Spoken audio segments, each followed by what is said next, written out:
তো এখন 30,000 টাকার নিচে যারা বিদেশ আইসা কামান তাদের কি এটা বিদেশ বলে বলেন?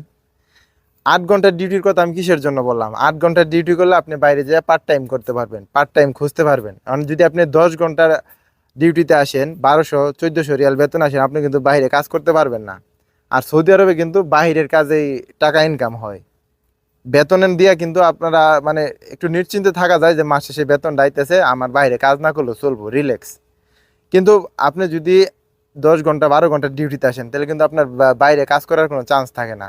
12 ঘন্টার ডিউটিতে বেশিরভাগই বেতন হয় 1400-1300, 12 ঘন্টার ডিউটিতে বেতন হয় 1200 রিয়াল এরকম।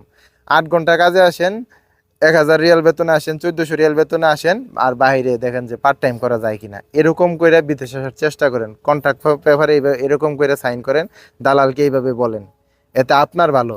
বিদেশ আসার পরে আপনি আমার কথার মূল্যটা বুঝতে পারবেন। আর যারা এই প্রবাসে আছে একমাত্র তারাই বুঝতে পারবে যে আমার কথার মূল্য কতটুকু।